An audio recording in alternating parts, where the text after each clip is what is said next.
Hey, have you ever woken up and been in a completely different room in your house, or God forbid, walked completely outside of your house, hopefully with clothes on and not naked? Because we're talking about sleepwalking tonight. We're talking about the science of sleep, the biology of how someone who could possibly get out of bed and go to another location when actually muscle paralysis is a very common part of the same sleep cycle where a lot of this sleepwalking might happen. At least that was the theory. We're going to dive into it all, so don't go anywhere. We'll be right back. And we're live.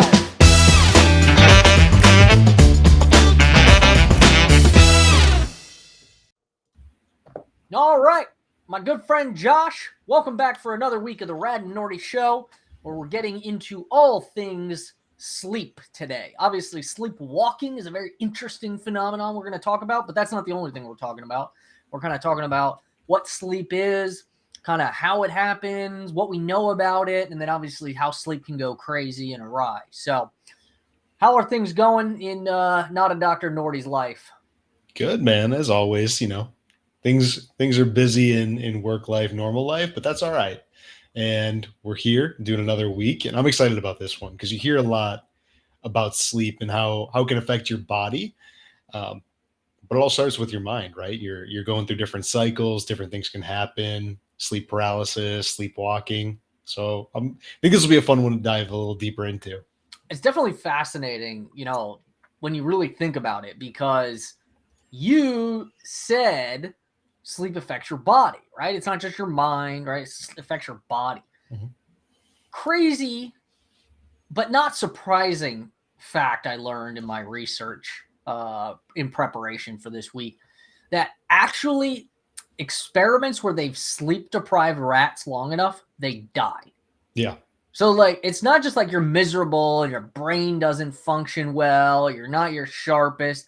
You can literally deprive yourself of sleep to the point where you die. That's crazy.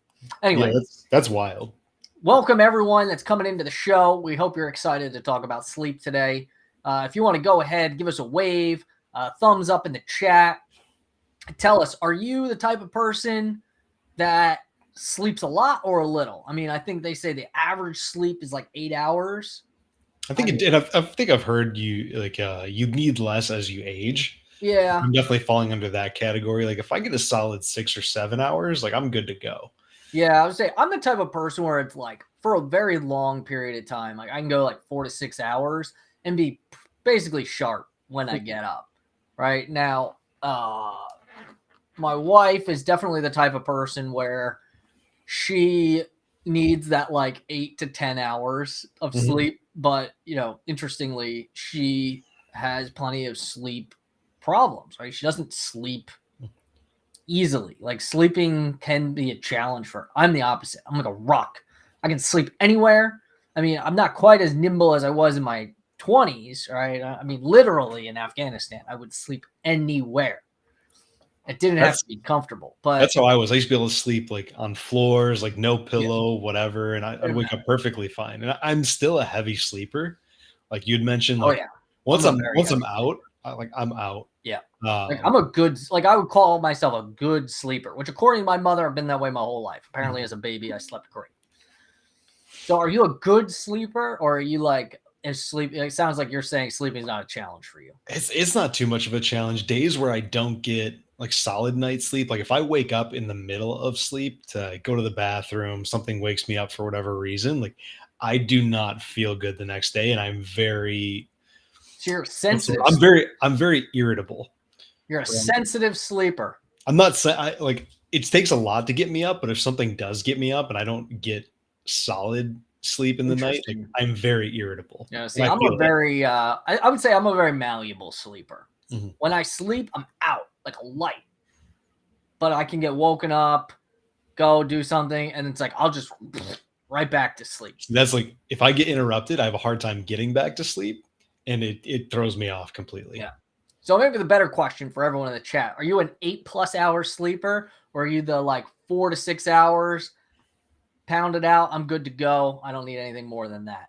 Let us know in the chat. Before we get into the discussion, we'll go ahead and just plug our ongoing veteran support groups that start Friday this week is numero uno. I am so excited about it. I'm going to be getting together with so many buddies that I only talk to infrequently. I'm really excited to have a more regular forum where we're going to be chit-chatting. We're going to be bringing other veterans in so that we can help support them, provide them with resources that they need to deal with brain, spine, or psychiatric injuries outside of military service. So if you want to support this group of ours, you can scan the QR code. You can donate at brainandspinegroup.org.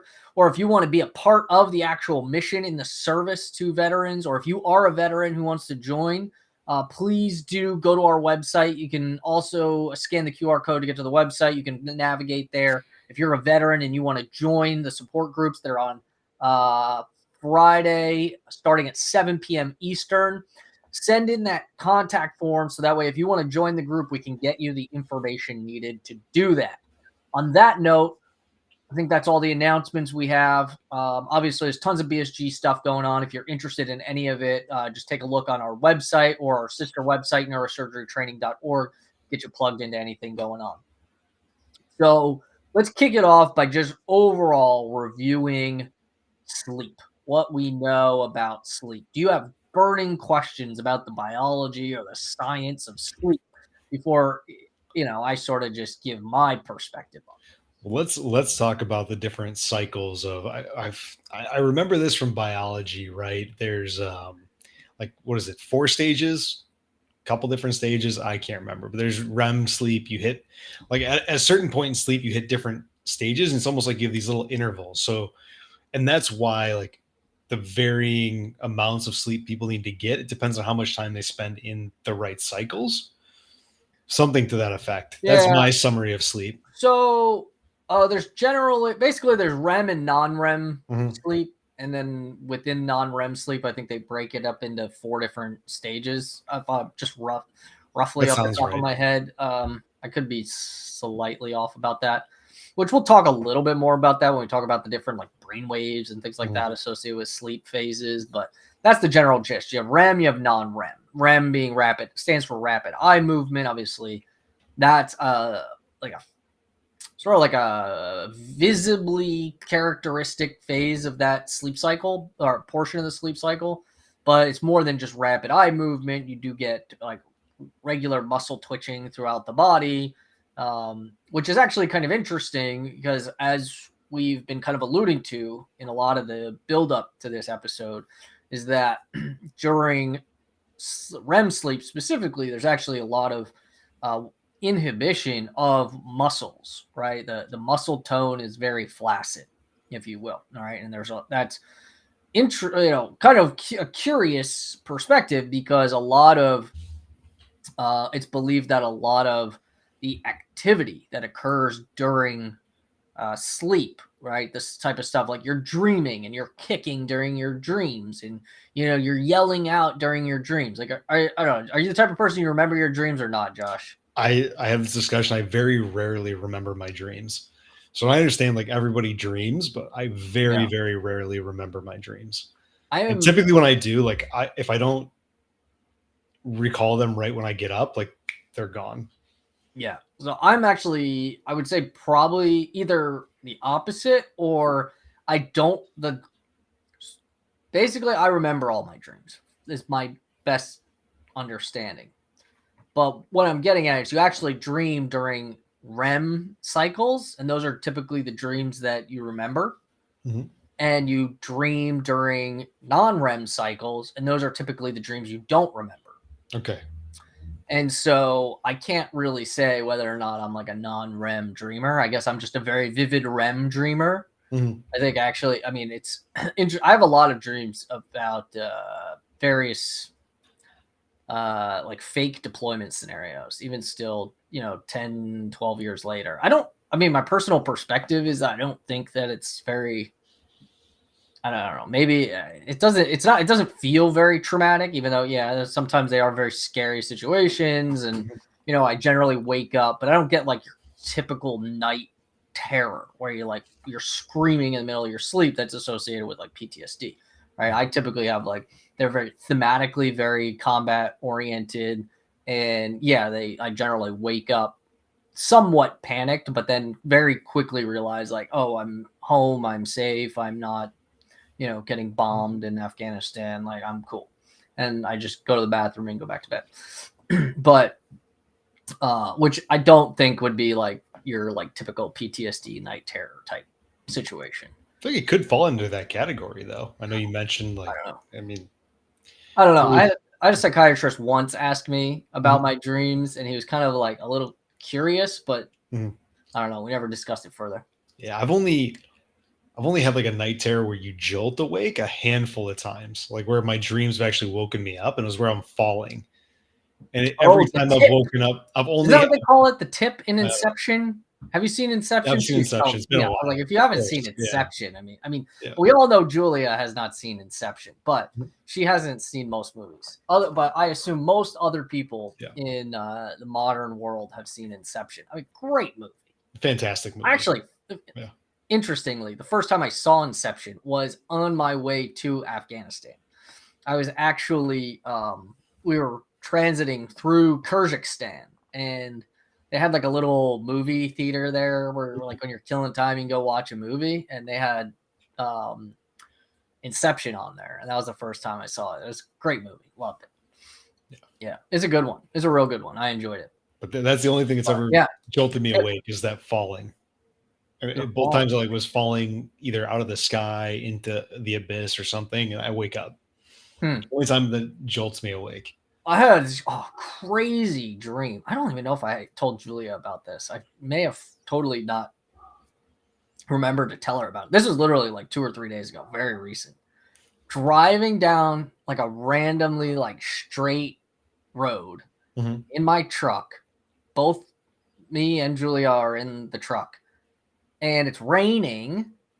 And all of a sudden, it's just like collision, truck flips over, and we're like skidding down the road upside down in the truck, and then it like comes to a stop, and like we're all like crushed inside the truck, and I'm like calling out like Julia, are you okay? Like, can you hear me? And like no response. And I like managed to like pull my phone out, dial 911, and then somehow in like weird dream world managed to like pull myself like out of the seat to see Julia, and she was fine. She was just like terrified sitting there, like couldn't respond to me. And then I remember I called my dad, and I'm like, just flipped over my truck. Like, can you come get me? And he's like, nope, busy. I was like, what? And that was the end of the dream, basically. I remember waking up being like, whew, good thing that was a dream. That was crazy. And then I just went to the bathroom, went back to bed. That was like literally, I swear, 2 days ago. It was wild.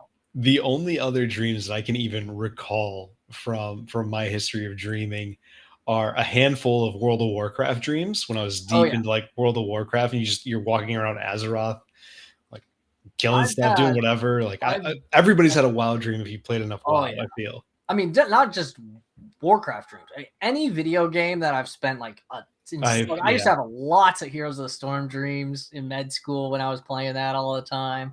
And, this is actually interesting. You're thinking about strategies and stuff, and you go to bed thinking about those strategies. I have had like a handful of League of Legends and Valorant dreams too, but.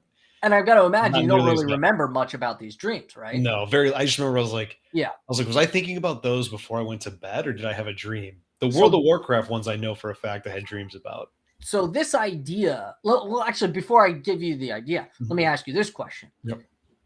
Do you feel like sometimes you wake up after having these sort of like video game, because it's almost like you have a sense. You can't really recall what you were doing, right? You sort of like can recall seeing pictures of like the video game just the game through your head, right? Yep. Just the game, not even me. We've all experienced it. A game scenario specifically. Exactly. Usually. Yeah. Do you feel that almost you wake up borderline like enlightened about the game? Like every time I'm like, why didn't I think of that before? Exactly. I was like, that's how I need to approach that situation every time. Every time. So that is actually your brain learning. Your brain is learning while you sleep, and that is the importance of sleep with learning. Now, I think it's much harder to, convince a teenager of that with regard to their homework in high school or whatever. But we all experience it playing video games. because your brain is literally strategizing and it's doing what it's called consolidating information, right? It's almost like, imagine your brain is like a giant file of computer files, and basically the hard drive fills up and you can't really put more information there. But if you zip the files and you condense them and you store them, you keep the files, right? And you open up capacity, RAM storage, even to continue to build on that, right? So it's almost like moving. It's like the process of sleep is like moving files from your solid state hard drive over to your, large hard drive, external hard drive. yeah, that you keep access to the information, you know exactly where it is, you can run in and grab it, but then you free up all this solid state or, RAM space. I mean, I'm not a computer guy, I only roughly understand the differences, but you sort of free up all that junk so that you can run back, access the information, but you can build on it. And that's what is that's what memory and learning consolidation that's happening during non-REM sleep. And so you probably have a very visual understanding of this type of thing happening, and you sort of know it was happening while you were sleeping, but you don't remember it because it's non-REM sleep. It's not the only, like, to my understanding, the only thing you really time you understand your dreams are when they occur during REM. And REM dreams are most common. That's why tons of people are always say they remember their dreams. Yeah, I think so. Very rarely, very rarely. So yeah, it all happens. If you play video games, you know exactly what we're talking about. This makes me wonder too. There's like I want to say it was Abraham Lincoln, like, believed in osmosis, and he would put books under his pillow and try to absorb the information that way. And I almost wonder if he was like reading. Lincoln? I'm pretty sure it was him. It was one of the presidents was famous for That's why we need putting Carlos books in his around. pillow. We need Carlos to verify that information for But us. trying to absorb the information while he sleeps. And I almost wonder now if maybe he was reading and strategizing and like put the book under there and it's still processing as you're reading it. Maybe. Who knows? I don't know. Yeah. I mean, it's a phenomenal. Well, this is one of those subjects where the body is fascinating, right? And especially the mind itself and what's going on in your body while you sleep to keep you going the next day. Like you talked about depriving rats until they literally can't do anything, like they just die. So there was one thing we were talking about where your body does something during sleep. Oh, I forget what you mean it like was. on another show? Yeah, one of the shows we discussed. When we were talking about glymphatics, right? Your glymphatic capacity expands massively while you sleep. And that allows for a lot of the dump of metabolic waste while you sleep. That's right. So, and if you're not dumping that waste efficiently, like I assume your body's going to feel worse. Or if you're not getting enough deep sleep so your body can go use the glymphatic system, flush your brain, maybe you're foggy in the morning, maybe you don't feel good. Yeah, I mean, so there's a lot of interesting things. I think the first question we should think about is what is sleep, right? It seems like such a basic question, but it's crazy when you realize, like, it's a process. It's a process your body goes through. It's really hard to describe scientifically. Yeah. You can describe attributes about sleep. You can describe things that occur during sleep, but to actually truly succinctly answer the question, like, what is sleep, is challenging. And I think it's even more challenging when you really don't understand nuances of brain biology. So to explain it in a forum like this, where we're not really talking from professional to professional, but really more talking from professionals trying to make information more understandable to the general public, it becomes even more challenging. Because there's actually, I mean, the way it's something that seems very simple. And I feel like what you're trying to say is like, it seems very simple, right? You close your eyes, you wake up in the morning, problem solved. But like breaking that down and like elaborating what that means from a scientific level and what's actually happening to the body doesn't seem like a very easy conversation. No, and I think it's really challenging to describe without using technical terms, which, I mean, yeah, I could sit here and be like, this is what the textbook says, and to really put that in a context that's understandable. The thing that go ahead. Well, I was just gonna say, I think what we should try to do is give everyone and even me a high level overview of what's happening when you go through sleep. And then I definitely want to start talking about some of the things that can disrupt sleep, like sleepwalking, maybe some drugs if you're taking anything to either like a sleep aid or maybe even drugs that just change your mind or your brain chemistry. Yeah. And like how that can affect sleep. So I feel like those are two good pathways, but I think we need to lay out a baseline understanding of what your body's going through, if you can. Okay, so let's go through kind of. Well, I guess we'll focus on like what is sleep, the biology of sleep, before we get into kind of how does it.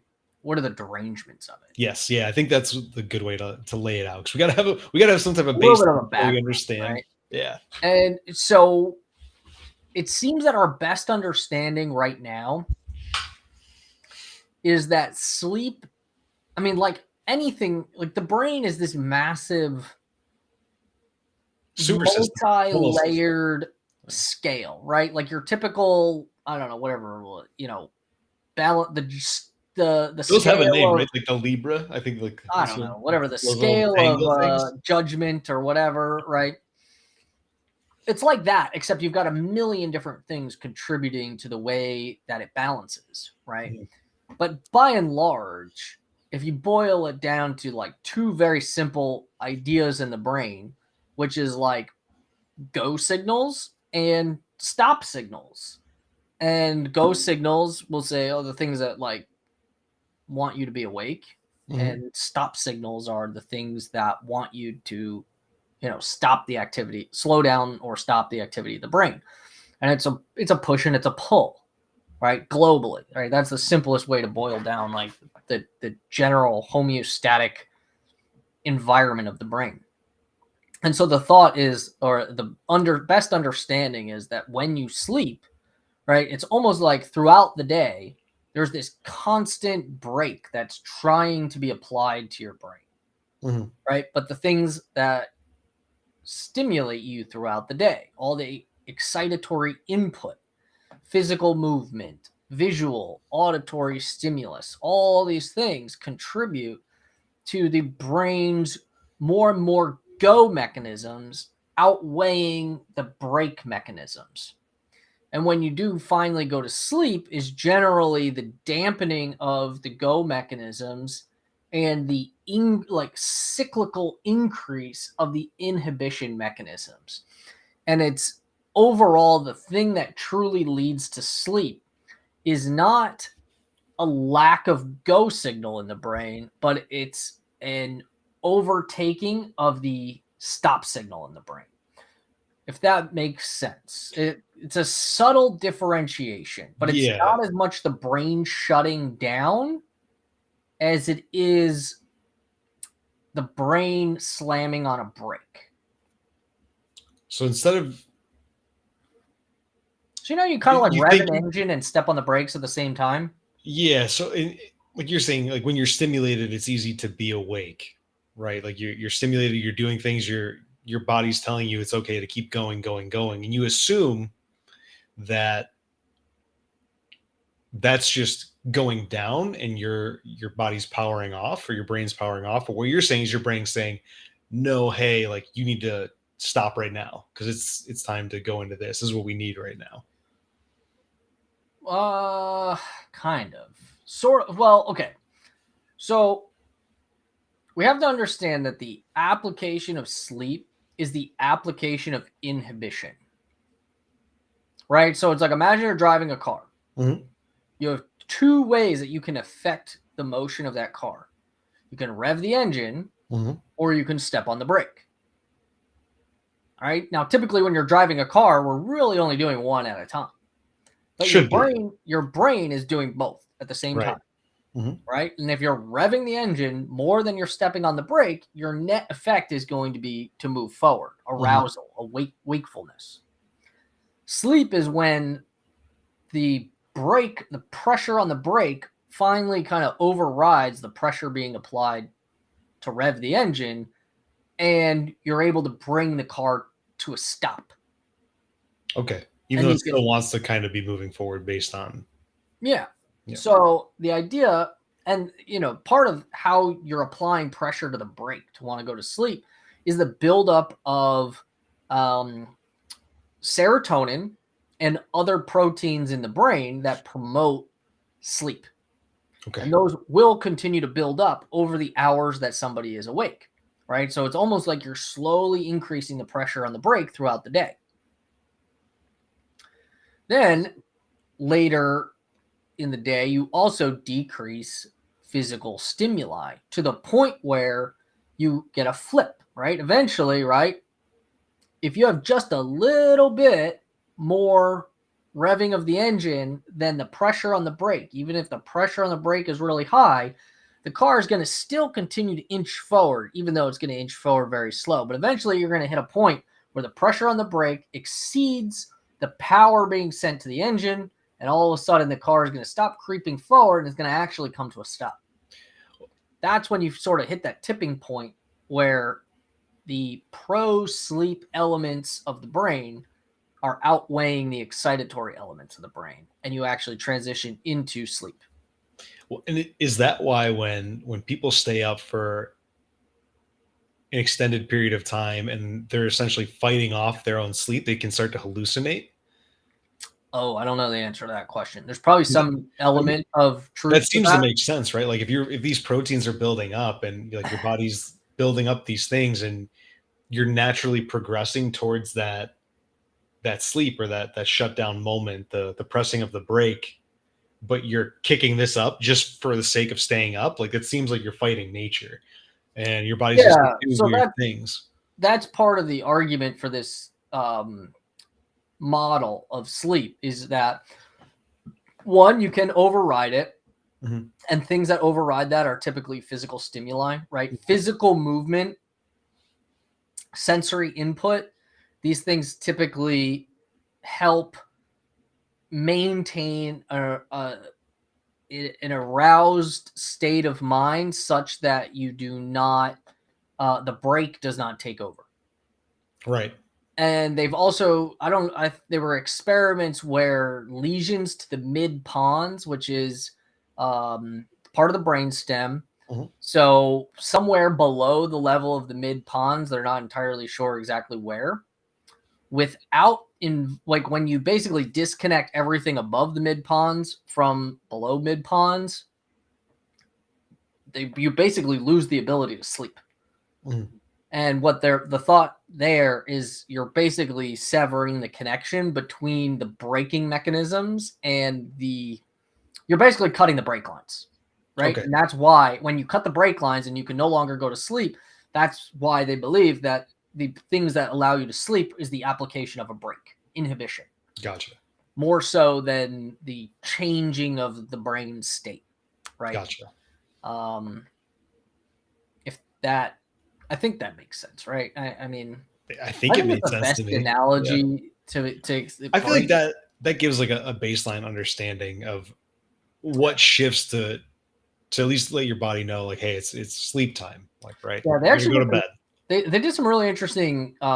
They've done some interesting studies where they actually took the CSF, right, which is the brain fluid, Mhm. right. Remember all our lakes and Yep. reservoirs and all that stuff. Mhm. They've extracted that from sleep deprived animals. Mhm. They've isolated certain proteins in that CSF, taken those proteins and injected them into the reservoir, the lake system, Mhm. ventricles of animals that were not sleep deprived, and boom, induce sleep in those animals. Interesting. So that's where they're basically saying like there's this sort of like neural protein, um, neurotransmitter, complexly mediated brake pathway Right. that basically shuts the brain down, but only when the excitatory stimulatory input to the brain is dampened enough where the brake outweighs the gas, basically. Gotcha. Which is why when they're inducing somebody or an animal, not somebody, I don't make it sound like they're doing this on people. We induce people all the time in the OR. Well, is that because you're using this, or is this because there is that brake fluid, for lack of a better term, that can, if somebody gets overloaded with that, it's outweighing the gas? Yeah. Oh, I mean, once you start introducing neuromodulatory drugs, it's a whole different ballgame. Well, we can talk about that because Oh, obviously, like, I've yeah, been under we're going to talk a anesthesia. little bit Yeah. about drugs that affect sleep towards the end. I definitely Okay. have some material prep to discuss that. Excellent. But that's how a normal person generally goes through these sleep-wake cycles, right? And then as you sleep, you're clearing metabolic waste, you're clearing the things that promote sleep, right? The power of the break is basically decreasing. And then as things like as the stimulatory gas increases, you sort of finally hit that REM cycle where you don't go back into non-REM sleep. You generally wake up, right? So that's why the wake up process rarely comes from deep non-REM sleep, right? Unless somebody physically wakes you up. You get Right? jolted up or shaken, alarm clock or whatever the case is. Or possibly how like your alarm clock can be going off and you're just not waking up. Yep. Because stimulatory input is blocked during those deep non-REM cycles. But then as your body transitions from deep non-REM sleep back into the next REM cycle, maybe that sensory input for your alarm clock finally kicks in and you're like, oh, crud, my alarm's been going off for 5 minutes, and you finally wake up. And this leads me to another question. Were you somebody, I was notorious for waking up like 3 minutes before my alarm clock. Like, and I would look at the clock. I'm like, really? I mean, that I wanted that 3 minutes. Which it always makes me wonder, like, is my brain really that capable of knowing, like, I need to be up at this time? I think it probably depends, right? Are you waking up at the same time every day and your body is in a rhythm?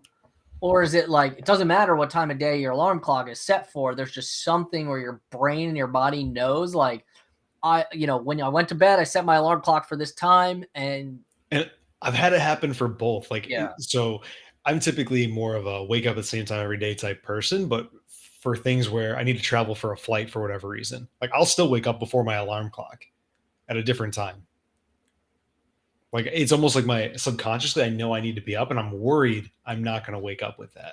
And my body's like, hey, you're not going to miss your alarm because you're up before it. Congratulations. I don't know the exact answer. I can speculate. Yeah. But there's probably definitely a subconscious element to that, for sure. There's probably also like an anxiety, stress element that probably decreases the amount of time that you spend in deep non-REM stages. And so your ability to wake up is, in general, that night of sleep because of anxiety. I think anxiety, if I'm not mistaken, increases the time spent in like non-REM and the sleep? Frequency of theta waves. Okay. So that's not, I mean, and to be in deep sleep, and obviously we can, I mean, maybe now is a good time to talk about like different brainwave patterns, but the gist of it is you have alpha, beta, theta, and delta waves. Alpha waves are, I would say, like medium frequency, medium amplitude. It's just sort of the random brain activity that's happening in what you call an awake, non-stimulated state. So imagine you're just laying on the couch, staring up at the ceiling, cool, chilling, like you're relaxed, super chill, alpha waves. Alpha? Yeah. All right. Then I got to get locked in. I got to get this work done. I got to study. I need to focus on what I'm doing, or a highly stimulated, adventure, excitement, video game, whatever the case is. Beta waves. Okay. High frequency. Let's see. What do I have written? Taking notes down here. Beta. Where are my beta notes? So yeah, amplitude. I was curious. I wanted to make sure I had the correct note on amplitude. Amplitude's a little bit lower than alpha waves, but higher frequency, right? So when I'm talking amplitude, I'm talking like how high does that wave go? Yep. I'm talking frequency. It's how fast are the brain waves going, right? So alpha waves, a little bit higher frequency, or I'm sorry, a little bit higher amplitude, not quite as fast, kind of just chilling like this. Then you get beta waves. They speed up, super low amplitude. There's right. That's when your brain's just That makes locked in. firing, right? Yep, You're locked in, you're firing, you're ready to go. Then you get theta waves. Theta waves generally, you're still awake, but typically associated with like anxiety, stress response. And so the frequency on theta waves is lower than beta, kind of similar to alpha waves, but not like high frequency like beta. Okay. And so I would imagine that influences your state of sleep, because like true non-REM deep sleep is delta waves, high amplitude, big, low frequency, big right? arches, low frequency. You're so, and the idea is, right, and this is I think a really interesting thing, really interesting kind of scientific concept. Might be a little harder to wrap your brain around, but not impossible. And I remember when I really learned this, I thought it was really fascinating. When you stick like scalp electrodes on someone's head, right? Do you think it's possible to read the electrical frequency or amplitude of like a single neuron in a cell? I mean, it feels like it's not possible, because that seems wild to be able to pick up. That's crazy, right? Yeah. You can't just read one cell, right? If you want to do that, you have to do it like in a lab with, very specific microscopes, not stuck to someone's scalp, right? And plus, neurons in your brain, they're going in all different directions. They're going up, down, left, right, right? You don't just have like right. How can you pinpoint one and just like exactly. check out what's going on? Yeah. And so what it's doing is, you have to imagine like every neuron is moving in a different direction with a different frequency and a different amplitude. But when you take a local recording, there's going to be a net effect. Like if you basically add it all up, right? And then think about it like an X, and we'll just keep it simple. X and Y axes, right? X, Y. Yeah. Yep. Well, X and Y, but right, Yep. think about it going in both directions, right? You have negative X, positive X. Okay. Positive Y, negative Y. Got it. Right? Now imagine a neuron that's like kind of going this way. Or I guess we'll go this way, right? So positive in the X direction, positive in the Y direction. Now flip that around. Another neuron's going negative, or I'm sorry, positive. What do we say? I'm kind of. You said negative. You're negative now. You said positive before. I'm saying we were this. Positive was that way. We're going this way. So that's negative. So now this neuron's going. No, you had it right the other way. The camera's all throwing me off here. We're going up this way. Nope. No, down that way. That's now we're going down this. Okay. Yep. So now this neuron's going down this way. There we go. Perfect. Okay. Woo, man. That was camera. Really. That was some beta wave action right there. For real. In full force. Beta waves, full force. Right. Now we're going the opposite, right? Negative Y, negative X. So technically this neuron's like if it's same amplitude, same frequency versus this neuron, same amplitude, same frequency, they're going to cancel each other out. Okay. Right? Now take that over hundreds and thousands of neurons going in different directions at different frequencies, different amplitudes. You're going to get a net effect of that area. Okay. Right? So when you're looking at a brainwave, you're kind of looking at the overall net effect of like thousands of neurons. Right. And so when you get these big, sweeping, large, low amplitude signals, it's almost like synchrony of your neurons. So imagine like beta waves, right? There's no consensus, right? Maybe you've got some that are really high amplitude, really fast frequency, some that are really low amplitude, really low frequency. They're just all over the place. You have everything canceling each other out, right? It's just like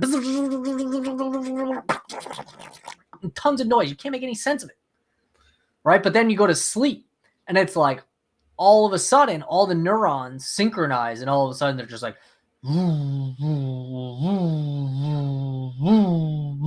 the best analogy actually a professor ever gave me in a neuroscience class, and it was not with respect to sleep. He actually made a similar, used a similar analogy, which I think applies regarding, I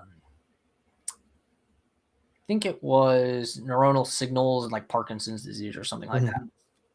Imagine an audience clapping, right?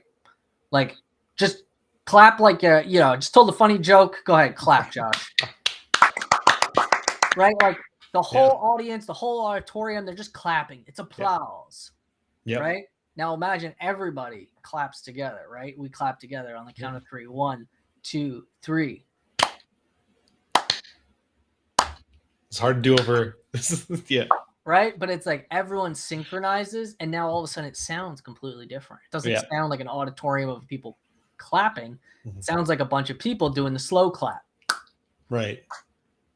That's the difference between beta waves. That's a good analogy. That's good. That's the difference between beta waves and delta slow wave delta sleep. And that's how, I mean, you physically change the signaling of your brain. So how's that for painting a picture of what sleep looks like inside the brain? I feel like that's pretty good. Like that's pretty good. It gives me a better understanding of what's happening in the brain. Is it the perfect breakdown? Do I think I'm an expert on it? Absolutely not. But I think it gives us a foundation, right? Like I understand what's happening in order for me to go to sleep, and then what kind of frequency I'm running at that point, right? So I think we've got a baseline to understand what happens when that gets disrupted. Exactly. So, and I think it's important to kind of understand phases of sleep and what's normal during certain normal characteristics during phases of sleep when you want to start talking about how do things go wrong during sleep. Yeah. And I don't know. I mean, we can take a quick break and, welcome everyone to the chat. You've been following along. We've been talking about sort of the background and biology and science of sleep. If you would like to support our veteran support programs, you can scan the QR code in the top corner. Our veteran support groups start on Friday, 7 p.m. If you are a veteran or military member and you want to be a part of our support programs, go ahead and scan the QR code and sign up on our website. If you're not a veteran but you want to support the program, you can donate your time or your finances. All the information is available. Again, just scan the QR code. You can also go to our YouTube channel at Brain and Spine Group and become a paid member of our community, or just subscribe for free if you want to get updates on all of our videos. All of it supports our cause and our nonprofit Brain and Spine Group to allow us to keep doing the things that we do. On that note, since we're talking about sleep, I think it's important to note that sleep disruption is a major issue for veterans with traumatic brain injury.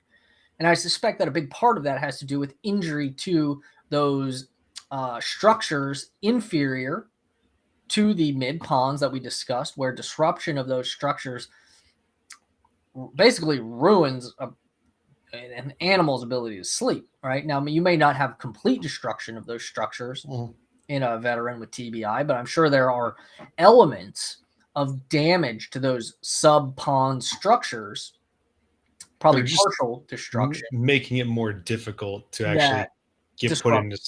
Disrupts their ability to sleep. Which I'm sure, among many other factors. I'm sure it's not a unifactorial issue.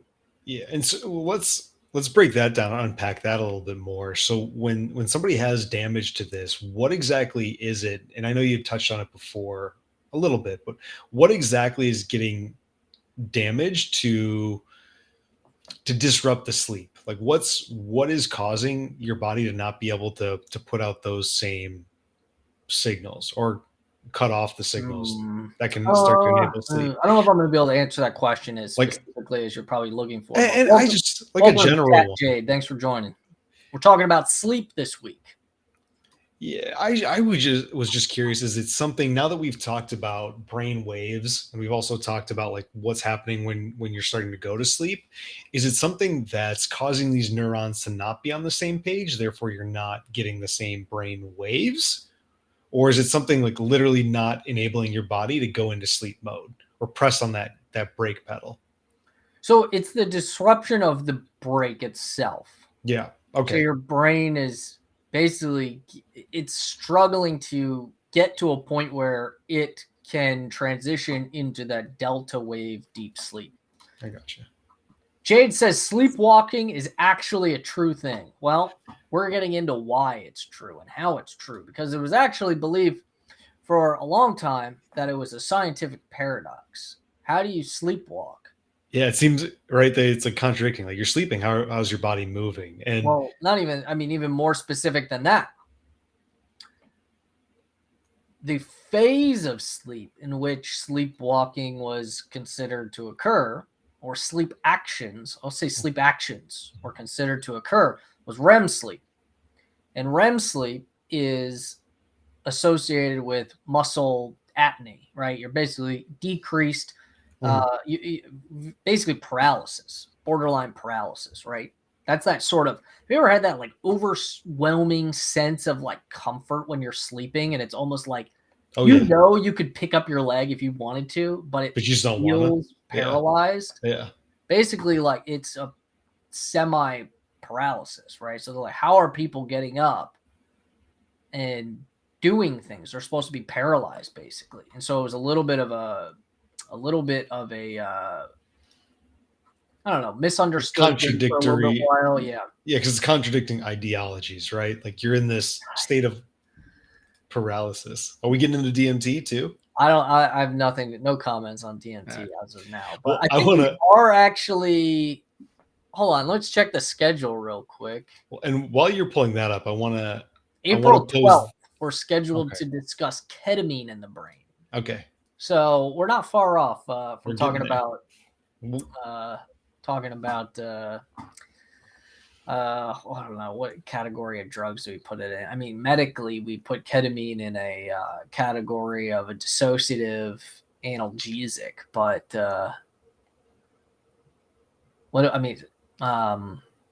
in terms of like a street drug, it's kind of referred to as like a tranquilizer, isn't it? Well, I mean, that's kind of how it originally. That's what it is.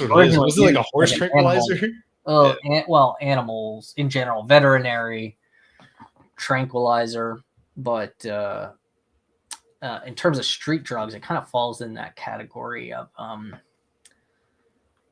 what's the word I'm looking for? It's like all popular nowadays. Everybody's talking about all these different like psychedelics. Psychedelics. Thank you. Yeah. Thank you. I was just at a loss for the word. Kind of fits in that category. The only experience that I heard, I've never taken ketamine. Don't plan on it anytime soon. But like people would associate it with like an out of body experience more often than not. So like that's what I'm familiar. Yeah. I mean, it's known to be dissociative. So that's kind of the idea. We always end up back on drugs, but and that's why I guess the belief now, it's changed a lot in recent medical practice. When I first was getting into neuroscience, and I mean, this is going back to 2013. So man, I guess 10 years ago was like when I really started being introduced into this professional world. Ketamine was still primarily being used on the veterinary side of things. It was not commonly used in human medicine, to my understanding at the time. And I mean, fast forward to today, I mean, you've got psychiatrists that are opening clinics doing ketamine therapies, and it's becoming much more mainstream for sure. But originally, at least my original teaching 10 years ago, was that ketamine was dissociative, but it didn't really have what's that? It doesn't really have like medical applications. Well, not so much that is. So when you're talking about anesthesia, you need to consider you have to consider like what you actually have to cover for when you're trying to anesthetize someone, right? You have to provide analgesia, which is control of pain or blocking of pain. And you have to basically provide hypnosis or a hypnotic effect, which is basically going to sleep, and amnesia, right? Like you should undergo anesthesia and not remember what happened, right? You shouldn't be having this out of body experience where it's like you don't feel pain, but you can recall them digging a hole through your skull. Like that's not really the goal of anesthesia.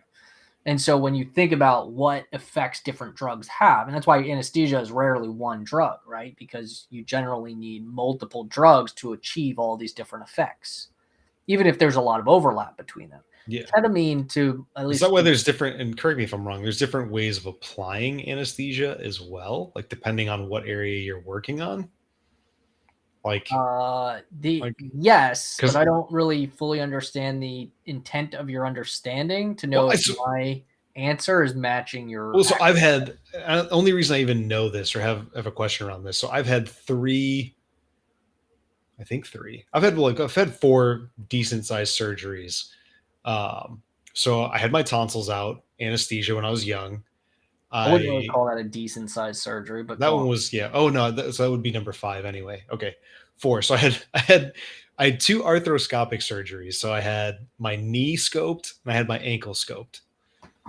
Anesthesia, and then I had I tore my ACL, anesthesia. All of those were the same, but then I had a cyst removed from my backside, and they used it was like an epidural type anesthesia, like and a pylodontic cyst. Yeah, so they had to go and cut it out.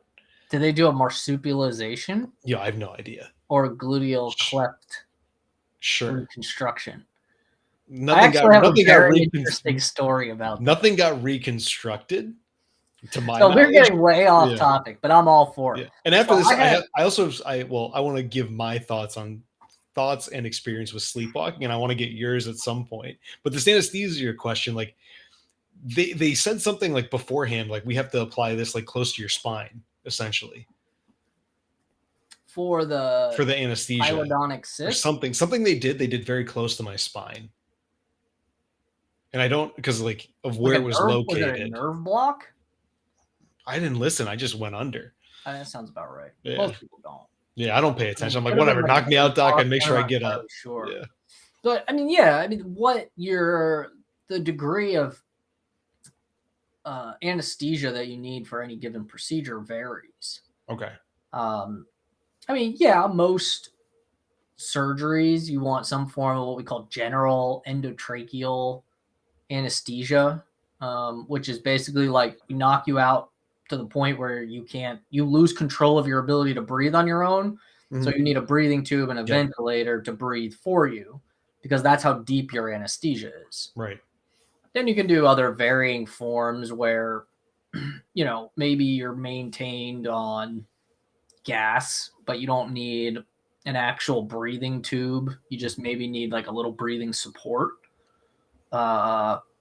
to pretty much like conscious sedation where you're breathing on your own. Maybe you've got like a nasal cannula with some extra oxygen.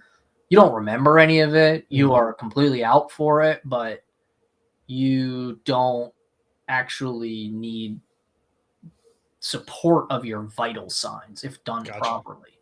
And you don't need to be in like general anesthesia. You usually need to be in an ICU or an operating room. Right. But conscious sedation you can do outside the operating room. I would do it in the emergency room all the time. Like if I had an emergency procedure I would need to do, fentanyl, Versed, knock them out, put a drain in, call it a day. And there's a million, it's kind of like, it's also like a million different cocktails you can use as well, and you learn different things from different, like I always used Versed and fentanyl. It was just what I knew. It's sort of one of those, like I kind of used it enough where you sort of learn to titrate it on your own, where you're like, oh, give him more of this, give him more of that. Like, like I'm comfortable giving these drugs without, overdoing it. Right. Not having to bring in like an actual anesthesiologist where they need to know exactly what they're mixing and the desired effect. Right. Exactly. Whereas, so a lot of times there's a lot of comfort with the cocktails you use, but sometimes, towards at one point I sort of got, when I get really busy, right, I can't do both and I need other people to help. And maybe I ask the emergency room, like, hey, can you guys handle the conscious sedation? And that way they can you guys worry about knocking the patient out. I'll worry about doing the actual procedure. That way, while you're knocking them out, I can go do something else, because a lot of times you get really busy and you have to multitask. And, one time they used something different. They used like propofol and I forget what they used. Propofol and something else. It was like a totally different cocktail. It's like I didn't even know you could use that for conscious sedation, right? My understanding was basically like pretty much only use propofol in an ICU or OR where you have basically an intubated patient, right? I mean, propofol is a great drug for anesthesia. especially when you're doing brain stuff, right? Propofol is like one of the best drugs out there, right? But usually, I mean, a patient can very quickly lose their ability to breathe on their own, and you don't want to be. You don't want to be messing with that when you don't have. Yeah, you don't want to get caught up that creek without a paddle, with no intubation or respiratory support available. So usually it's one of those but I learned something new from the ED that, done with the right doses and this and that, you can actually do very good conscious sedation with, I want to say propofol and ketamine, but could be wrong about that. Sounds like a good time. But yeah, I mean, we use ketamine all the time now. Mm-hmm. It's, which, 10 years ago, I don't think that was really the case. Now, granted, I was more on the scientific side of things 10 years ago, not the human medicine side. So I could just not be understanding. But to my understanding at that time, 10 years ago, we didn't use ketamine as often in human medicine. Now it's very trendy. But, interesting stuff. Let's see what's Jade have to say. Sleep's crucial for processing stimuli and thoughts during the day. There are certain instances where the cognitive stress is increased to such a level that DMT production spikes during sleep. And depending on the sleep phase, you can experience ... Oh, does it not even show up on the screen? Experience sleepwalking. Where you manifest cognitive process to motor activities.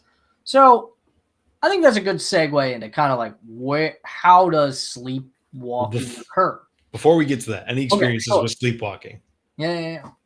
Have you sleptwalked? Has Julia sleptwalked? I have not. Julia, yes. She's a sleep talker too. Not as much anymore. I remember when we first got married, she did it. You mentioned the sleep talking. Yeah. She would sit up in her sleep and just start talking. It freaked me out first couple times it happened. I mean, is the same subject every time, or is it something different every time? Oh, it's usually gibberish. It means perfect. It makes no sense at all. Okay. There was one time I was kind of, I think being a little, young, you don't really know. You're like, I'm just gonna be a little facetious and kind of engage and be like, huh? I don't understand. She didn't like it. She got mad at me. But I never did it again. But no, I mean, honestly, it's pretty rare nowadays. It used to be more common, but pretty rare nowadays.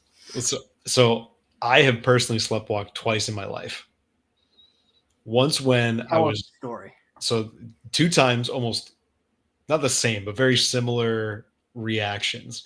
So one time I was young, had to have been somewhere between 5 and 10, and I was sleepwalking, and all I remember is being in my closet about to go to the bathroom. My mom had apparently heard me get up and was like, that is not the bathroom, and woke me up while sleepwalking. I'm like, where am I? I was like, this isn't the bathroom. This is my closet. And did you pee in the closet? Not that time. Not that time. So fast forward, I'm in college, and for whatever reason, my roommate's laptop was covered in a liquid, and neither of us could figure out what it was. You peed on your roommate's laptop. Come to find out, he caught me sleepwalking and woke me up and was like, what are you doing? And I was going to the closet to pee. And I was like, oh my God, I peed on your laptop while I was sleepwalking. Oh no. This is what happened. So apparently, I've twice in my lifetime tried to pee, one time successfully, one time not, just in my sleep. So, and in college, I got off of, my bed was elevated so my desk could be under there because we're in a dorm, right? Yeah. So I had gotten off of that by myself, perfectly fine, and peed on his laptop because come on, a laptop, toilet seat, essentially the same thing. They're portable toilets. That's my sleepwalking stories. That's hilarious. Yeah.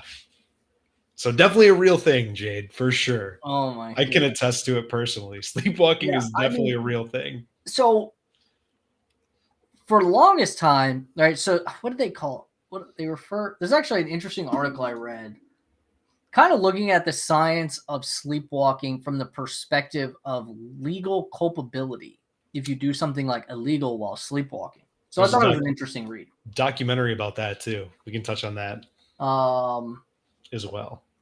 But they brought up an interesting point. I'm just pulling up the article over here. Yeah, well, while you're getting that pulled up, there's a documentary on, I believe it's Hulu, where somebody claims they were sleepwalking and stabbed their roommate to death, like very violently. Stabbed They have their no roommate? recollection. Well, the story Like this 20 article, times. the Yeah. story this article brings up is apparently some dude was sleepwalking, got in his car, drove across town to his in-laws' house, took a tire iron, and like beat his mother-in-law to death. That don't sound like sleepwalking. That one sounds a little bit more like, no, this one, like they were in the same house and he'd like stabbed his roommate to death, like something like 20 That's insane. Yeah. This is okay. So Kenneth Parks, May 23rd, 1987. This is the guy that went and drove 14 miles across town and killed his mother-in-law. That one seems a little bit harder to pin on sleepwalking. Maybe. Apparently they did. All right. I think they were successful. But so they break things down into like two categories. One is what they call dysomnias, which is like your insomnia, narcolepsy, circadian rhythm. Interestingly, narcolepsy that's where you fall asleep. Yeah. Right. That's so that is a problem. So we know we talked about this idea of like the brake and the gas. Yep. Narcolepsy is basically like a problem with the gas. So it's not an issue with an over application of the brake, it's an under application of the gas. So it's almost a flip of the damage to the pons area of the brains that you were talking about in. Yeah. So damage to the sub mid pons structures. That's an issue. That's an issue with the brain. Inhibition of sleep. That's an issue with the brake, right? Potentially like an issue to apply the brake. That's an issue of inhibition, right? Narcolepsy is an issue with the activation system, specifically a molecule called orexin. Yeah. So loss of brain stimulation from orexin leads to narcolepsy. Basically narcolepsy.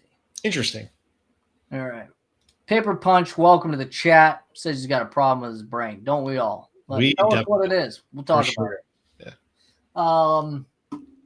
Let's see. So those are the dysomnias. Then you have the parasomnias, which are like sleepwalking, but I think they broke the parasomnias because somnambulism is the technical term for sleepwalking. I'm trying to find the other term.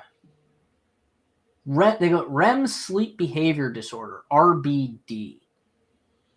So RBD is where you get like the kicking and screaming, or like basically like participation in a dream, right? Like, I always think of a dog like running in their sleep or barking at something, right? Like that's what I think of when I think of this type of thing. Like obviously humans are capable of it too. Basically, that's the gist of it. Mm-hmm. You're dreaming during REM sleep, right? REM is when we typically experience dreaming, right?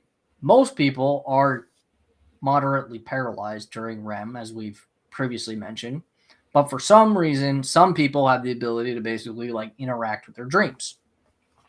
And this interaction with dreams is REM sleep behavior disorder. That is not the same thing as somnambulism or sleepwalking, which is occurring during deep non-REM cycles of sleep. And the thought is, it's basically, and this is kind of an interesting explanation, is it's almost like a dissociation, because what they see in people who are sleepwalking is that the cortex, the outer part of the brain, the sort of cognitive, aware, part of the brain that activates activity that we're very aware of. Mm-hmm. Activity in those parts of the brain are, remain dampened, right? Those slow delta waves that you typically see during deep non-REM sleep. But when you look at other brainstem and some cerebellum function, the patterns are more, I think they said like more alpha wave in structure. And it's basically like those parts of the brain are functioning as if they're awake, but the parts of the brain that lead to like awareness and cognition are still sleeping. Interesting. So that's how you're able to get motor functions. You're basically subcortical activated motor function that is totally outside of the conscious, basically. And that is crazy when you think about it. So it's basically a phenomenon of dissociation. It's kind of like being it's kind of like your brain's like K-holing itself, I guess. And super interesting. Yeah. It's kind of scary, but I guess I mean not that frequent. That it's I mean, how often do things go that awry during sleepwalking? You don't hear right, but I feel like there's so the story, and I know you were telling your story about the guy who drove across town, but the guy that stabbed his roommate had like a history of sleepwalking, like many times throughout his life, like from the time he was a child. So how does it happen where somebody's a frequent sleepwalker? Like I said, twice in my life. That's not very frequent. I'm not concerned I'm going to do anything weird. I might pee on something again in my future while I'm sleeping, but like I don't think I'm going to do anything crazy like walk outside, right? But there's people who do that, and they do it frequently. So what could cause that? Most reports of sleepwalking are in like adolescent to young. Right. age. Well, that's this documentary talked about. I remember they're like, it's common in this window. Most people like outgrow it, but he never outgrew it. Like he was an adult at this time. This is the guy who stabbed his roommate. Yeah. Yeah. These like really egregious, aggressive acts do tend to be associated more with older age. And so I have not read anything that really explains why, though. Like, okay. I mean, generally when you see like a different age distribution, that leads you to believe like this thing that causes, group A to do it is not the same thing that causes. So it's like it could be a completely different thing. Yeah. I mean, it might. Who knows? Because he had a history. It was frequent. It was frequent. It could. Maybe it's demon possession. Could have been demon possession. Actually, I mean, maybe we'll have to have. Maybe we'll have to have Jim back for another live discussion on just sleepwalking and just demon possession. I honestly don't know, but I know has an interest in a possible diabolical influence on sleep paralysis. Well, that's a whole different thing where a common idea for sleep paralysis is like an entity like putting you into sleep paralysis.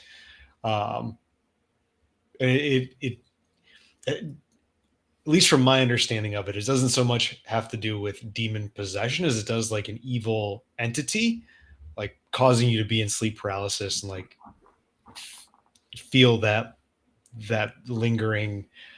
I forget which supernatural entity. I think it's like a black figure. Black figures in sleep paralysis. You should look that up for your research. Yeah, black like shadowy figures. Yeah, and sleep paralysis go hand in hand. What is a shadowy figure? It's like a thing. It's a supernatural. Yeah, I'm telling you, you got to open up into the supernatural world. A lot of weird things happen to people, and I mean, the brain. Tap into it, man. The brain and the supernatural world are. Only other weird thing I had was sleeping. Maybe one and the same. I'll tell one other story while we're on it. So I was young. This was again probably in that same age range, somewhere between 5 to 10. We'll say I was 8.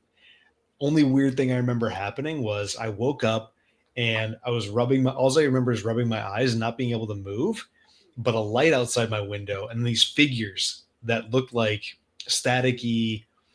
They looked like staticky, like stick figures, like moved about my room and then they were gone. And then I went back to sleep and I woke up and I was fine. Like that's all I remember. Right. And that's the only, like, it's a weird experience, man. I was little and I thought I was dreaming. But it was inside your room or is like outside your window? Yeah. So I saw the light outside my window and then I saw these like figures. There's like 2 or 3 of them. I can't remember. It's been a while. And they just like moved really quick and they looked like a static TV screen and they were gone. I'm just saying, man. Sleep paralysis, shadowy figures. Oh man. That's what I was hoping. I was hoping Jim had some firsthand accounts, some supernatural stuff, and he did inform me. Jim's got some ideas, so we're gonna have to bring the Reverend back. Have some maybe do a brief little exorcism on you there, Josh. I don't think I need an exorcism. I was little. It was a weird thing. Like before I even like thought about supernatural things happening, I was young, and like this is a weird experience. I've read this stuff is because of frictions with the fifth dimension. I had a cup of coffee, never spoke about it again. See? Fifth dimension? So that's I have theories about this too if we want to dig into the supernatural. Oh man. I could spend hours talking about supernatural. I got ideas. All right. Well, let's put it on the schedule. Back to sleepwalking. Yeah, I mean, we're 10 minutes over the hour. Do we want to talk about sleep drugs, or should we just wrap it? Let's touch on sleep drugs, and we'll end. All right, we'll talk about a little bit about sleep drugs. Because to me, I love talking about drugs. Let's just talk about some sleep drugs, and then we're gonna wrap up. But before we get into the drugs of sleep, if you would like to support Brain and Spine Group, we are a non-profit organization. So you might be saying, Dr. Rad, not a Dr. Norty, why do you stream? Well, we stream to support the nonprofit organization Brain and Spine Group. We don't take any money from this. We do it because we find the brain and the spine interesting, and we want to talk about it. If we can raise some money for a nonprofit organization in the process, why not? If you want to learn more about Brain and Spine Group, go ahead and scan the QR code in the screen above my head. You can learn about our programs for military, veterans, patients. You can also learn about our education and research programs. We have a lot going on in the nonprofit organization. That's all focused on improving brain and spine health around the world. If you would like to become a part of that, you can scan the QR code, read more about it on our website. If you'd like to financially support us, you can also do that on our website. Or you can do it by joining our YouTube community. For $4.99 a month, you can sub to our channel. And as a channel sub, you'll be a supporter of education, research, and community service for individuals with brain and spine injuries and illnesses. Now, on that note, let's get back into the actual final topic of the show, which are drugs that affect sleep. And so we talked about this a little bit as we got into, we kind of got a little sidetracked on anesthesia for a little bit. Yeah. And my personal experience with this, because I know there's sleep aids, right? Like what's the big one? Like, I'm trying to think, like people use it for planes and stuff. There's like a sleep aid. It depends. I mean, there's like name one of them. Well, there's a bunch. I know I've heard of serotonin, but I feel like serotonin is a primary neurotransmitter that is. But you can take serotonin to help you, right? You can take melatonin. Maybe that's what I'm thinking. So serotonin is all over your brain. Okay, it is, but serotonin is. I think very heavily involved in the induction of sleep. Maybe I'm thinking of melatonin. Like melatonin is also involved in sleep.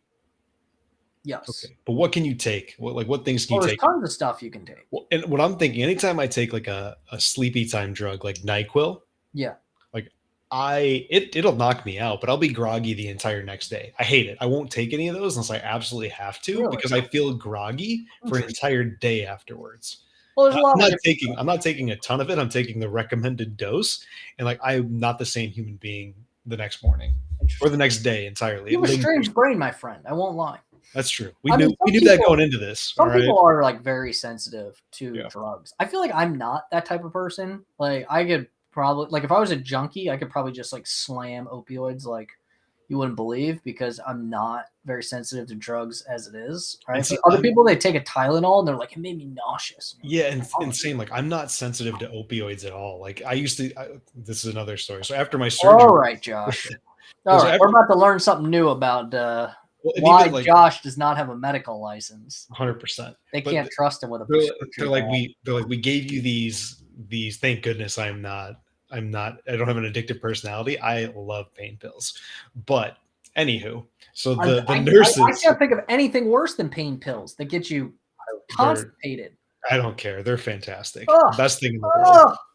And you want to torture me? You know how they say, some people say hell is not a lake of fire. It's just your worst experience for eternity, you know what? If that's true, you know what hell would be for me? Eternity of constipation. I can't think of anything worse than being constipated. Worth it for the pain pill feeling. Nope, But they're definitely always like not. they always say, be careful. You may get, some people get nauseous with this. You may have a bad effect even after the anesthesia. Like, don't eat anything greasy. Like, after anesthesia, I'm like, I need food now. I'm not gonna puke. Yeah, Give me something to eat. And like, a couple they're like, times I've had it. I've been the same way. don't do greasy food. I immediately eat pizza. I'm fine. Yeah. And same with pain pills. They don't make me nauseous. They make me feel awesome. And so I'm not very sensitive there. But for whatever Only reason, time. nighttime drugs, like, they Oh, wreck me for an entire day. interesting. That's fascinating. When I had a shoulder surgery, gosh, about 10 years ago, Mhm. I woke up from anesthesia. Well, they had to go get my wife to come into the recovery room. And they're like, he just like refuses to wake up. I was like one of those, like, I was asleep and I was chilling. I did not want to be woken up. And Julia comes in. She's like, come on in. Like, you got to get up. We got to leave. Like, we were at a surgery center, not a hospital. I wasn't being admitted. And she's like, we, can go. And I was like, I want a junior bacon cheeseburger. Same. I never hear the end of that story about I woke up from surgery and all I wanted was a junior bacon cheeseburger. Then I took a Vicodin and threw up, but that's the only time I ever threw up from anything like that. But then again, I've never really taken very many opioids. Vicodin here or there, and that was about it. But yeah, I always get off it as soon as possible because, man, the constipation is the worst. My primary was Vicodin. But it was just for surgeries, and I was like, I love this stuff. This is fantastic. It's not even that strong of a medication, to be honest. It feels awesome to me. I love Vicodin. I mean, when you work in the world of neurosurgery, especially like spine pain patients and people that just had like 12-hour brain surgeries, the types of pain, like, you're not giving Vicodin for that kind of pain. You're just like slamming them with fentanyl. So like a neurosurgery intern managing the ICU and the floor is just like a fentanyl drug dealer.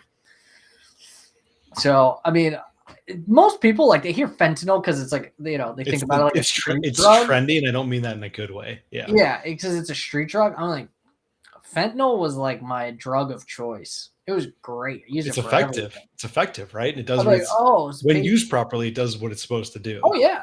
Patients breathing too much, give them a little fentanyl. It'll slow down their breathing. Patients in pain. It's such a terrible way to lay it out. Well, I mean, it sounds breathing too much. I'll make them stop. I'll give them some fentanyl. It sounds terrible when you put it that way, but that's exactly what we don't want. When used properly, when you are managing patients on ventilators, right? You are their body, right? You need to control their body, right? You don't like a ventilator is not like put a breathing tube in and plug it into the wall. The machine will do the rest. No. The machine does what you tell it to do. And the brain is not able to control its own respiratory rate or, whatever, generally speaking. And you have to do a lot of that thinking for them, right? And you have to constantly monitor them. And you're like, oh, this patient this patient on a ventilator is breathing too much. Well, as the ICU doctor, I have to ask myself, like, okay, why? Well, maybe they're in pain. Okay, well, fentanyl is the perfect drug because it's an opioid, it depresses respiratory drive, and it's an analgesic, so it stops pain. So if I give somebody because usually, right, you're in pain, what do? Right? Now imagine somebody doing that with a breathing tube in, and the ventilator's trying to slam oxygen into their lungs while they're like, right? As a doctor, what do? I give them fentanyl. Depresses their respiratory drive and takes away the edge of their pain, and usually they'll relax and go back to like breathing in sync with the ventilator, right? So that's why it sounds crazy, but the reality is it's a great drug for it was just the way you laid it out, and you were very happy about it. You're like, someone's breathing too much, I just stop them real quick, hit them with some fentanyl. It's like, yep, well, let's explain a little deeper than that. And that was a much better explanation. That's one of the things. I think everybody gets into different areas of medicine for different reasons. And, a lot of people go into, things like neurosurgery because they love the surgeries and being in the operating room. And, I'd say I was probably the same way, right? That was the thing that drew me to it. Now, many people that's the thing that draws them to it, and the thing that they really continue. Right, they want more and more and more of that. They want right? to hone their craft. Surgeons Yeah. drive. For me, it was like the more time I spent operating, the less enamored I became with it. I still loved it, right? It was not like I ever like lost my interest in it. But the thing I really started to like enjoy was taking care of the patients in the ICU, talking to the emergency room doctors about consults. Because for me, I felt like, I don't know, something about like evolving my intellectual craft became much more satisfying than just evolving my physical hand craft. It's kind of one of those like, okay, like, yeah, sure. And I think a good point to that is, people, you don't have, I mean, 60 years ago, 70 years ago, right? Neurosurgery had like 40% mortality rates and things like that, right? Not anymore, right? Mortality rates are virtually uniform across the board. I mean, you're going to get some variability, but not, 10 percentage points of variability and survivability of surgery, right? Right. And so I think the real healthy perspective, and obviously this is my opinion and I'm, a little bit of standing on a soapbox here, but the real honing of the craft of medicine is really more intellectual now. It's more research oriented. It's more bedside manner. I was gonna say you say like operating in the unknown, kind of how well do you handle gray areas? And I think that's spot on. That's why I think I'm so appreciative for what you're doing, because you're trying to find answers for people, or at least help somebody solve a problem that they're having at its core, or cope with not having an answer. Right. Or exactly. Right. That's a big part. I think that's a big part of medicine. Yeah, There's a lot we don't know. And that's why I had the best doctors I had were ones that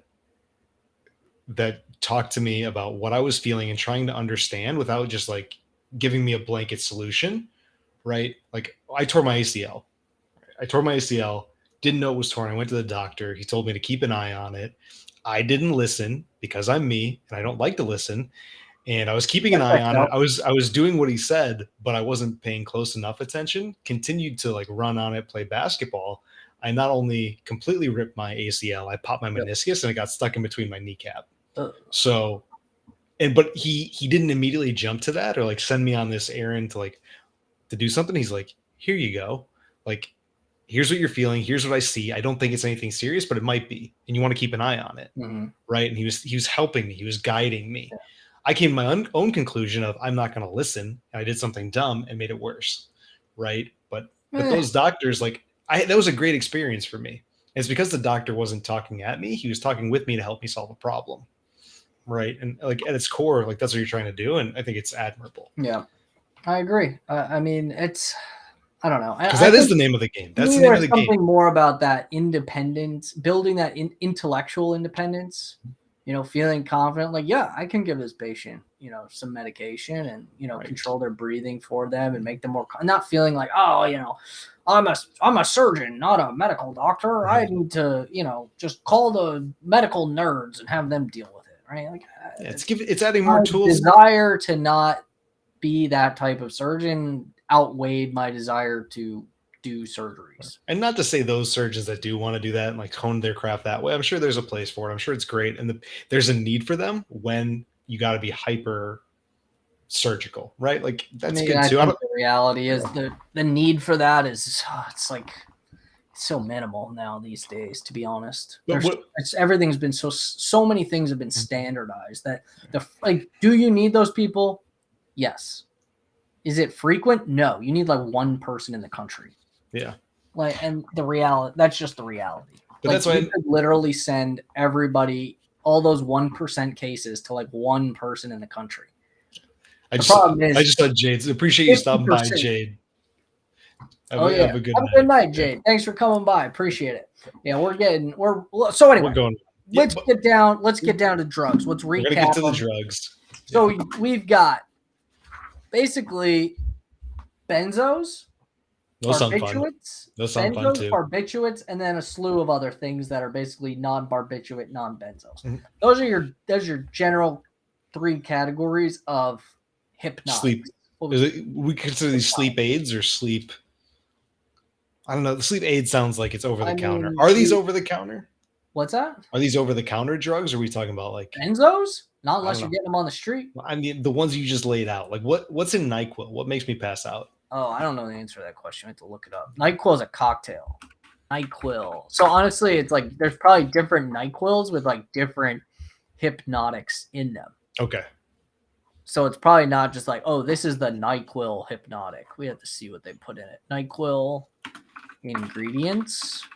Like I wouldn't be surprised if like NyQuil cold and flu is different, has a different hypnotic in it or a different sleep drug. They all make me groggy. Everyone I've ever taken makes me groggy. So I feel like it's the NyQuil benzos. I mean, no, NyQuil does not have benzos in it. I can promise you that. Like benzos would be like your Xanax. Xanax would be like Xanax would be like a medium acting benzo, short to medium acting benzo. Then you've got your like short acting benzos, which is like Versed, and then longer acting, which is like Valium. I know Valium. I've heard they're all the same class of drug, but they have like different effects, right? Like Versed comes in, has its effect, and then washes out of your body pretty quick. Mm-hmm. Xanax comes in, it's like pretty rapid onset, lasts for a little bit of period of time, and then kind of rolls out of your body. Then you get Valium, which is much more longer acting to the point where it's like a much slow action.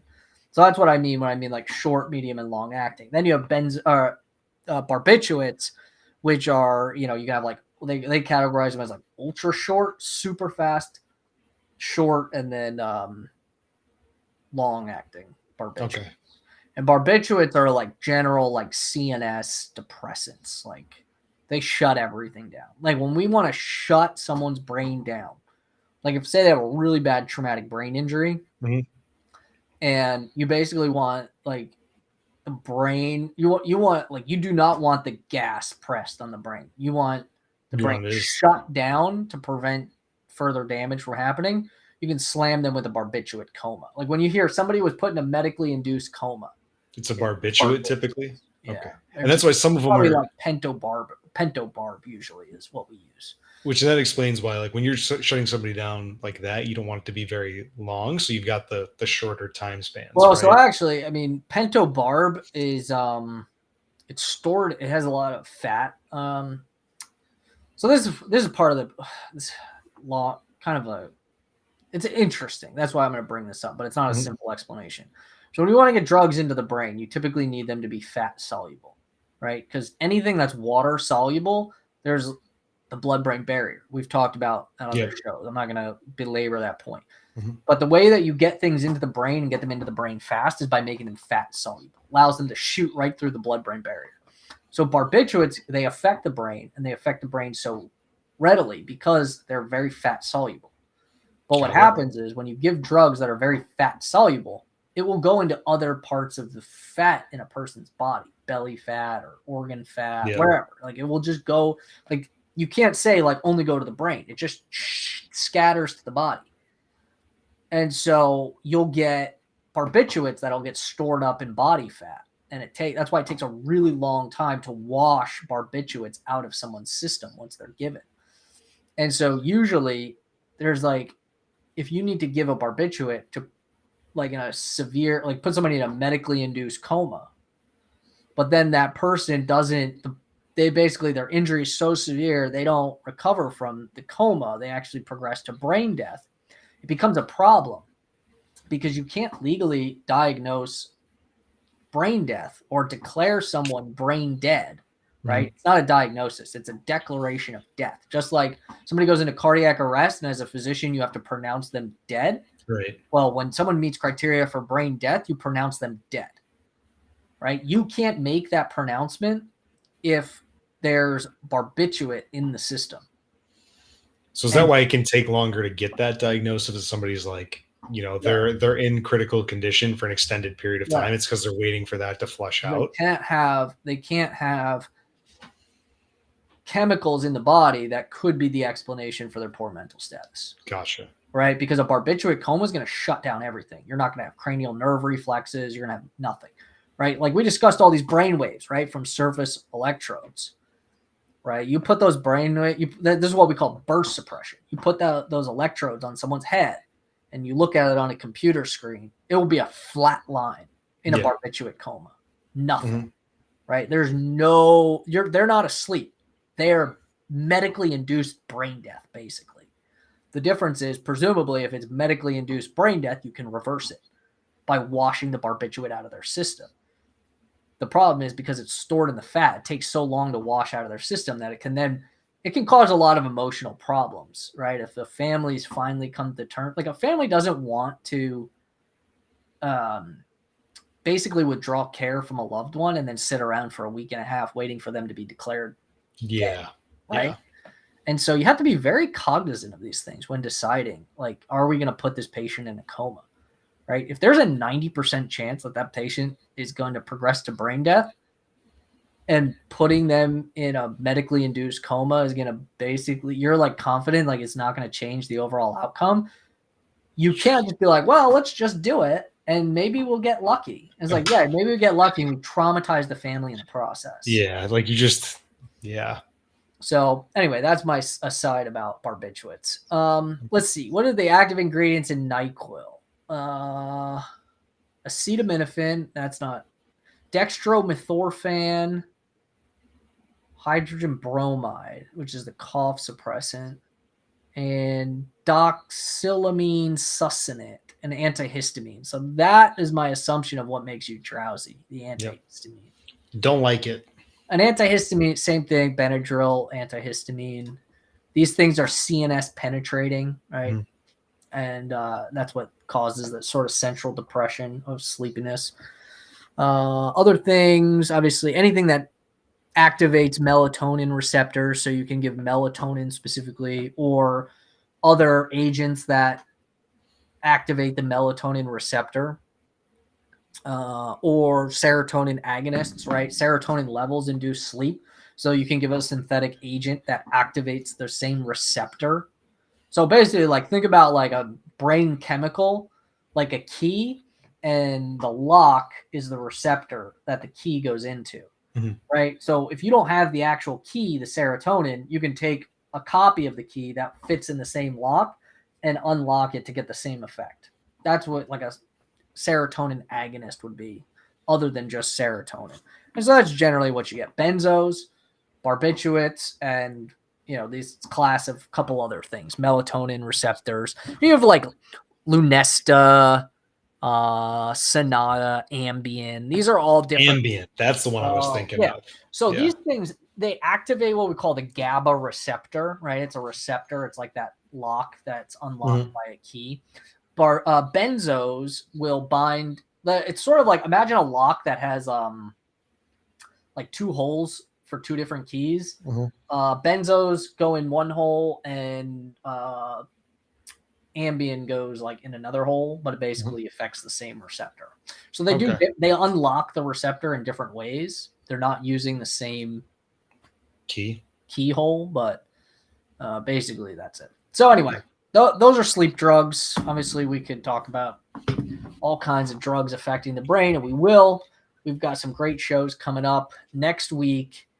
We're going to I guess that's a good segue, because next week we're going to be talking about dopamine in the brain. Dopamine does all kinds of wild stuff in the brain.